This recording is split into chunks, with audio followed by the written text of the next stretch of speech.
Salut les amis, j'avais pas prévu de faire cette vidéo du tout, mais comme j'y étais, je me suis dit bon allez, je vais vous montrer. Donc en fait, je suis en train de préparer les deux détecteurs.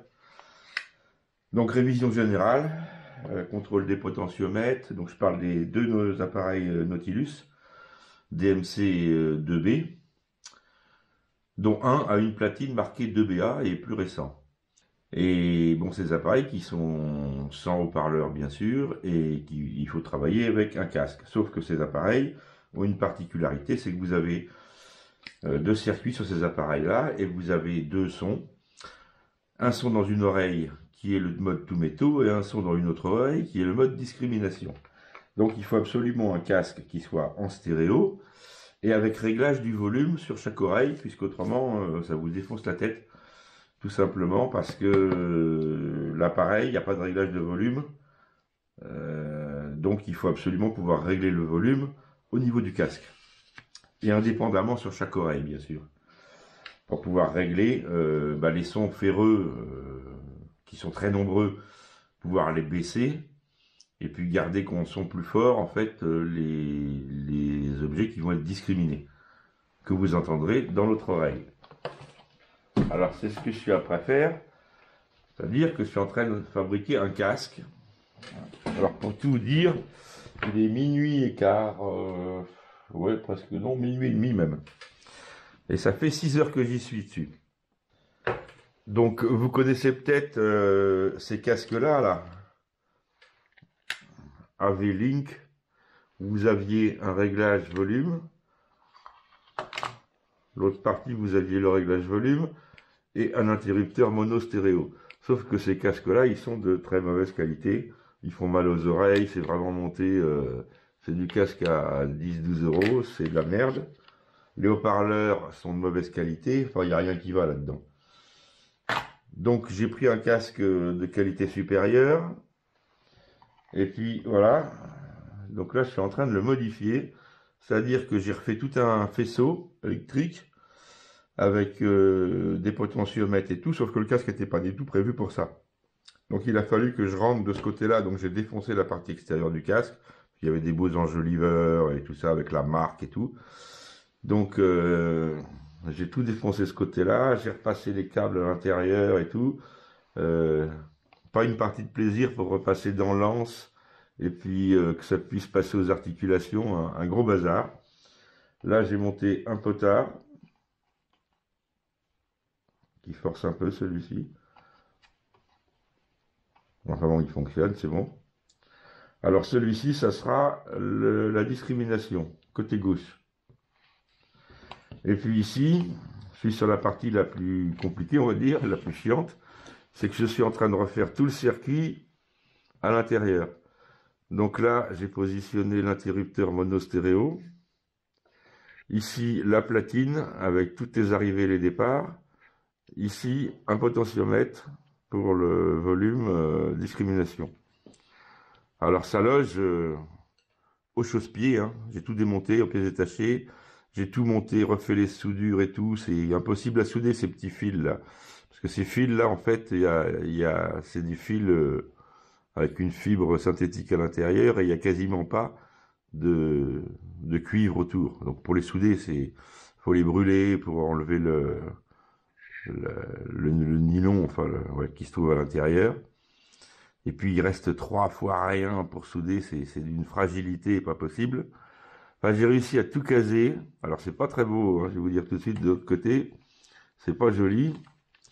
Mais enfin bon, il y a l'interrupteur, mono stéréo, réglage du volume ici, bien sûr. Voilà. Alors on l'arrangera après, bien sûr, hein. Mais bon, le plus important, c'était de refaire tout un circuit complet interne. Et je peux vous dire, dans ce casque-là, c'est pas de la tarte à faire. Enfin bon, un casque de qualité de ce type-là, les casques Ghost généralement, qu'on trouve, ça vaut cher. Et puis, je les connais mal, les Ghost, hein. J'en ai essayé, j'en ai vendu d'ailleurs quand j'allais en magasin. mais je les trouvais pas d'une qualité exceptionnelle au niveau du son. Je les trouvais trop graves et pas assez pétants. En fait, ça dépend de la qualité des haut-parleurs et ce qui marche le mieux là-dessus, c'est du 32 ohms au niveau des haut-parleurs. Alors, je suis pas en 32, là, je suis en 28. Je suis en 28 en gros diamètre quand même, parce que où c'est que j'ai mis le haut-parleur d'ailleurs. Voilà. Ça, c'est le haut-parleur que je suis en train de monter. Et puis les haut-parleurs d'origine, j'en ai partout là. Je vais vous montrer. Les haut-parleurs d'origine, c'est ça. Voilà. Alors c'est pas parce qu'ils sont petits qu'ils sont mauvais, hein. Attention, hein, ça veut rien dire du tout ça. C'est leur résistance, la qualité, qui fait que vous avez un bon son ou pas. Donc avec une bande passante la plus large possible, bien sûr, il faut qu'ils soient très sensibles.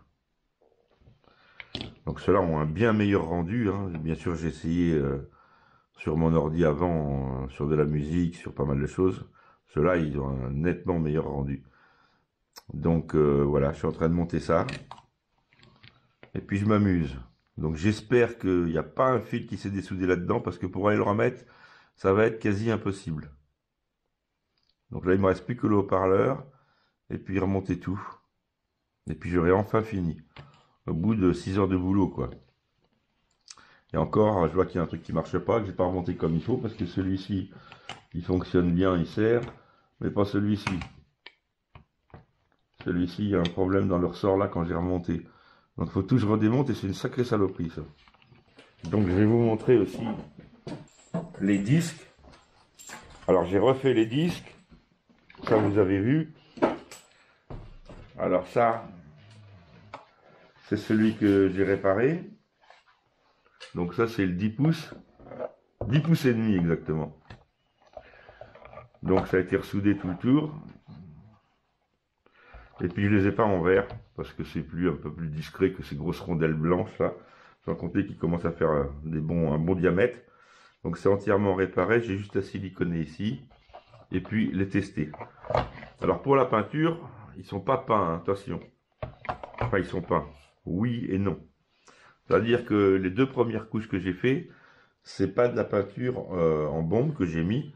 C'est tout simplement du plastique fondu, mélangé avec de l'acétone et mélangé avec du colorant.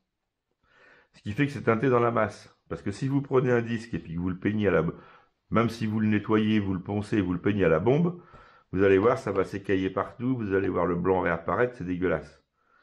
Alors là, c'est ce que j'ai fait, j'ai passé 2 couches comme ça au pinceau de plastique liquide en fait, hein, mais teinté, et puis la dernière couche, j'ai mis un petit coup de baume. Mais ça va pas s'écailler, il n'y a pas de problème là, les disques ils seront toujours jolis. Voilà, donc ça c'est le dernier modèle, plus fin. J'ai refait aussi mon 15 pouces. Voilà, donc j'ai refait le 15 pouces pareil qui n'était pas joli. Alors il n'est pas parfait bien sûr, hein, mais bon, ça suffira largement. Parce que le 15 pouces, attention, il fait quand même... il fait 38 cm... enfin, il fait quasiment 39 cm. Pour pas dire 40 cm de diamètre.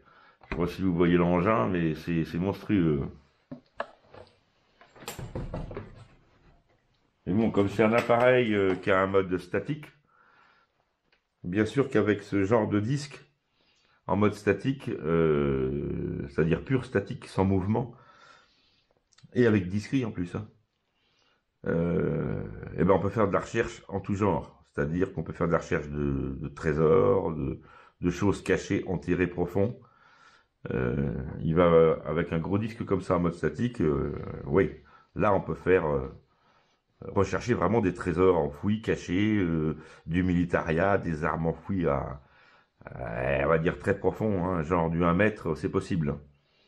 Ça n'a rien à voir avec un détecteur traditionnel. C'est un détecteur qui a la pêche, qui a la puissance et qui a les modes nécessaires pour faire de la recherche en tout genre. Même de météorites, par exemple, aussi. On peut faire quasiment tout avec ces appareils-là. Un peu comme les les vieux white boîtiers noirs qui avaient les gros boîtiers sous le coude avec tous les boutons, les interrupteurs, le vumètre et tout. Voilà, ça c'était des appareils qui avaient plein de fonctions et on pouvait s'en servir pour plein de choses.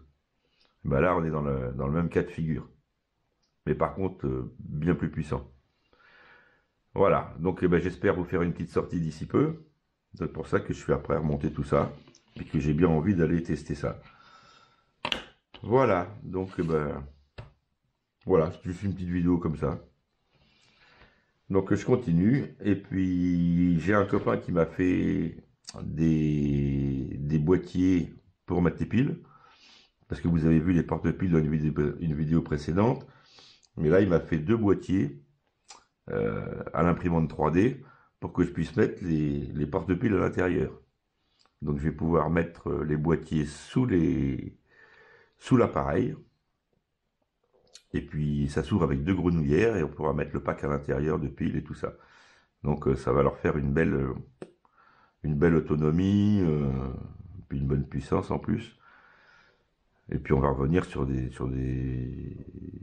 choses plus modernes que ces 4 piles de 9 volts qui coûtent une fortune aujourd'hui et puis qui durent vraiment pas longtemps. En plus elles sont accrochées sous l'appareil, donc quand on pose l'appareil dans l'herbe mouillée, ça mouille les contacts, les piles, tout. Enfin c'est la seule chose qu'on peut leur reprocher, c'est que c'est vraiment mal foutu au niveau de l'alimentation.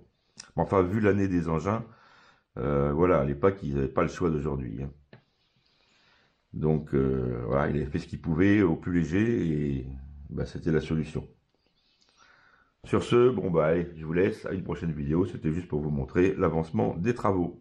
Et vous verrez les deux appareils finis d'ici très peu de temps, avec essai, test en l'air et tout ça pour vous montrer un petit peu. Et puis après, sortie bien sûr. A plus les amis.